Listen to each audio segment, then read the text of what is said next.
బాగా చదువుకోరా, చదివితేనే జాబ్ వస్తది అని చెప్తుంటారు. చదువుకుంటే సంస్కారం వస్తదని మాట ఒక 20, 30 సంవత్సరాల వరకు కూడా వినబడేది. క్రమశిక్షణ, సంస్కారం. నువ్వు చదువుకున్నావు, సంస్కారం లేదా అనేటోళ్ళు. ఇప్పుడు ఆ మాట మాట్లాడడం ఆపేసినట్టేమో అనిపిస్తుంది నాకు. చదువు యొక్క అంతిమ లక్ష్యము నాలెడ్జ్ గెయిన్ చేసుకోవడం. నాలెడ్జ్ నుంచి మనం ఏం రావాలి? వినయం రావాలి.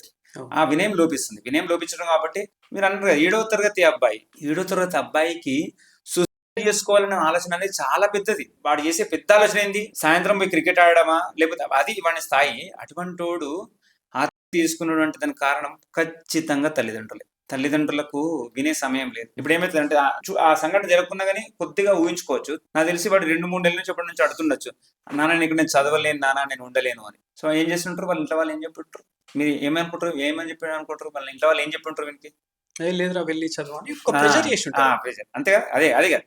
అంటే ఈ ఘటనలో యాక్చువల్ రెండవ వర్షన్ ఏంటనేది మనం వినలేదు.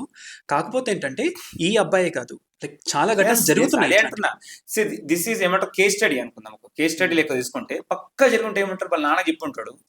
హైపోథెటికల్ కావచ్చు, ఓకే నిజంగా తెలియకపోవచ్చు. కానీ ఇది ఒక ఈ సంఘటన అది కాకుండా కానీ ఇలాంటి మీరు అన్నట్టు చాలా వందల సంఘటనలు జరిగి ఉంటాయి కదా. దానిలో మెజారిటీ రీజన్ ఏముంటది? వాళ్ళ నాన్నకి నేను ఈ ప్రెషర్ భరించలేకపోతున్నా అంటే, చదువుకోపోను అన్నిటిని అబద్ధాలు ఆడుతూ చదువు చెప్పించుకోవడానికి ఇట్లా చేస్తున్నావు అని చెప్పేసి అంటుంటారు. వాడు ఈ తల్లిదండ్రులను సంతోషపరచలేక, ఇక్కడ వీళ్ళు పెట్టే ప్రెషర్ ను భరించలేక తీసుకున్నాడంటే చాలా ఘోరం. అంటే చాలా పెద్ద లోపం ఎక్కడో ఉంది ఇక్కడ.